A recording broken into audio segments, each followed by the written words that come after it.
Chapter 5 का topic 5 पढ़ेंगे, that is accommodation of social diversity. अब हमने जो मेन 5 क्राइटेरियाज देखे थे उसमें फोर्थ क्राइटेरिया कौन सा था कि हम सोशल डाइवर्सिटी जो है उसे मैनेज करके चलते हैं डेमोक्रेटिक कंट्री में, यानी कि हमें डेमोक्रेटिक कंट्री में यूनिटी इन डाइवर्सिटी देखने को मिलती है, यानी कि diverse population, different social group साथ में मिलकर रहते हैं, यूनाइटेड रहते हैं, ये हमें देखने को मिलता है डेमोक्रेटिक कंट्री में। तो उसी को हम आज की वीडियो में इन डिटेल डिस्कस करेंगे। Societies are made up of different social groups based on religion, language, caste. अब अगर हम इंडिया की बात करें तो इंडिया में बहुत ज्यादा डाइवर्स पॉपुलेशन है, डिफरेंट सोशल ग्रुप्स रहते हैं इंडिया में, डिफरेंट टाइप की कम्युनिटीज रहती हैं बेस्ड ऑन रिलीजन, यानी डिफरेंट रिलीजन के लोग रहते हैं, डिफरेंट लिंग्विस्टिक ग्रुप्स रहते हैं, डिफरेंट कास्ट से बिलोंग करते हैं डिफरेंट पीपल, यानी कि इंडिया में बहुत ज्यादा डाइवर्सिटी है, डिफरेंट कम्युनिटीज जो है उनका अपना खुद का अलग कल्चर होता है, तो बहुत ज्यादा डाइवर्सिटी है इंडिया में। और उसके बाद भी हम लोग क्या कर रहे हैं, हमें यूनिटी देखने को मिल रही है, यानी कि इतनी ज्यादा जो डाइवर्सिटी है उसके बाद भी सारे ग्रुप साथ में यूनाइटेड है, साथ मिलके एक ही कंट्री में रह रहे हैं। Democracy helps in accommodating social diversity. अब डेमोक्रेसी हमने अडॉप्ट करी है, उसी की वजह से हम इतनी ज्यादा डाइवर्सिटी को सही से मैनेज कर पा रहे हैं, हमें यूनिटी देखने को मिल रही है डिफरेंट सोशल ग्रुप्स के बीच में। क्यों? क्योंकि हम डेमोक्रेटिक आइडियल्स को फॉलो करते हैं, हम किसी भी रिलीजन का पर्सन हो सभी को इक्वली ट्रीट कर रहे हैं।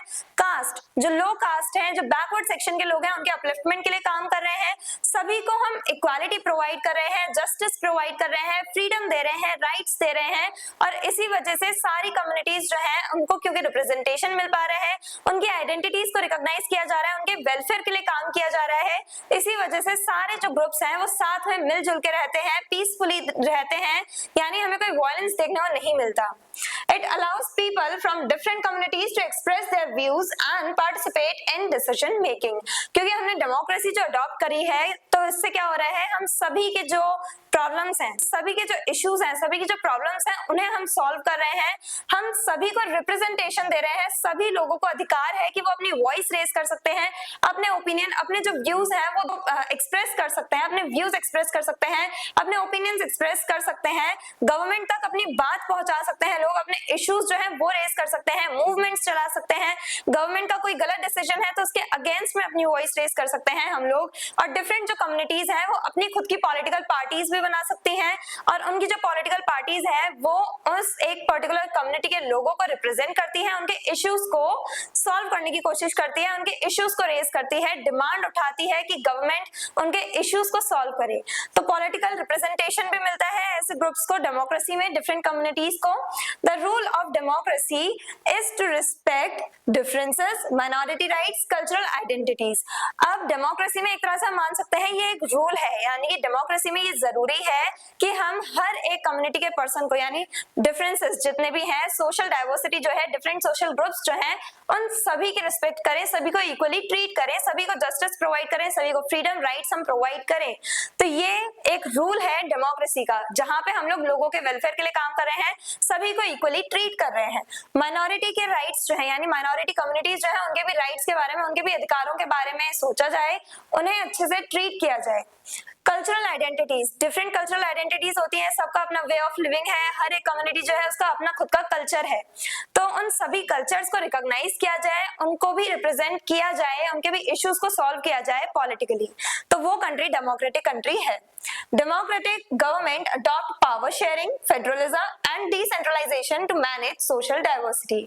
अब डेमोक्रेटिक कंट्री जो है, यानी डेमोक्रेसी में जो भी हमें गवर्नमेंट देखने को मिलती है, तो डेमोक्रेटिक गवर्नमेंट जो है वहां पे हमें पावर शेयरिंग देखने को मिलती है, हम डिफरेंट सोशल ग्रुप्स के बीच में, गवर्नमेंट के डिफरेंट फॉर्म्स, डिफरेंट टीयर्स के बीच में पावर शेयर कर रहे हैं।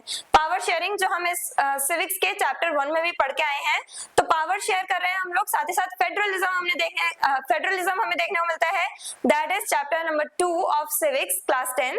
तो फेडरलिज्म हमने देखा था कि कैसे हम डिफरेंट लेवल्स ऑफ गवर्नमेंट के बीच में पावर शेयर करते हैं। देन डिसेंट्रलाइजेशन हमें देखने को मिलता है कि सारी पावर हमने सेंट्रल गवर्नमेंट के ही पास नहीं रखी है, हमने सेंट्रल गवर्नमेंट से पावर ले करके डिफरेंट जो टीयर्स हैं, डिफरेंट लेवल्स ऑफ गवर्नमेंट जो है, स्टेट गवर्नमेंट, लोकल गवर्नमेंट, सभी में हमने पावर शेयर करी है इक्वली। तो हमें ये सारी जो प्रैक्टिसेस हमने अडॉप्ट करी है, पावर शेयर करी है, फेडरलिज्म हमें देखने को मिल रहा है, डिसेंट्रलाइजेशन देखने को मिल रहा है, ये हमने क्यों किया है, जिससे कि हमारी डेमोक्रेटिक कंट्री में सब कुछ हम इजीली और आसानी से, सही से, इफेक्टिव वे में मैनेज कर पाए।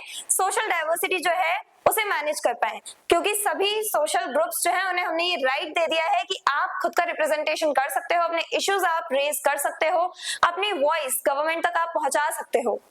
When social differences are handled democratically, they do not turn into conflict. अब social differences जो है, ये जो diversity है, जब हम इसे democratically मैनेज करें, यानी कि democratic ideals के बेसिस पे मैनेज करें, हम सभी को इक्वालिटी दे रहे हैं, सभी को फ्रीडम दे रहे हैं, सभी को राइट्स दे रहे हैं, तो किसी को कोई प्रॉब्लम होगी नहीं। क्यों? क्योंकि मेजोरिटी हो माइनॉरिटी हो, हम हर एक पर्सन को सेम राइट्स दे रहे हैं, सेम अपॉर्चुनिटीज दे रहे हैं, सभी के अपलिफ्टमेंट के लिए काम कर रहे हैं, तो किसी को भी प्रॉब्लम नहीं होगी। क्यों? क्योंकि सभी को पता है कि हमें इक्वली ट्रीट किया जा रहा है, किसी को स्पेशल राइट्स नहीं दिए गए हैं, हर एक पर्सन को इक्वल राइट्स प्रोवाइड किए गए हैं, इक्वल माना जा रहा है बिफोर द लॉ।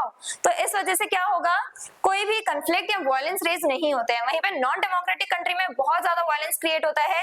क्यों? क्योंकि वहां पे हम डेमोक्रेटिक आइडियल्स को फॉलो नहीं कर रहे हैं, इक्वली ट्रीट नहीं कर रहे हैं, लोगों की वॉइसेस रेज होने नहीं दे रहे हैं, उनकी डिमांड्स को फुलफिल नहीं कर रहे हैं। इस वजह से नॉन डेमोक्रेटिक कंट्री में क्या होता है, जो सोशल डाइवर्सिटी है उसे हम सही से मैनेज नहीं कर पाते हैं, और उसके बाद जो कंट्री है वो डिवाइड हो जाती है डिफरेंट कंट्रीज में, डिफरेंट नेशंस में, छोटे छोटे नेशंस में। वहीं पे डेमोक्रेसी में, जैसे इंडिया में हमने डेमोक्रेटिक आइडियल्स को अपनाया, अडॉप्ट किया, तो उसकी वजह से क्या हुआ है, सभी सोशल ग्रुप्स जो हैं उनकी आइडेंटिटीज को हम रिकॉग्नाइज कर रहे हैं, सभी को पॉलिटिकल रिप्रेजेंटेशन दे रहे हैं, सभी को इक्वल अपॉर्चुनिटीज दे रहे हैं, इक्वली ट्रीट कर रहे हैं।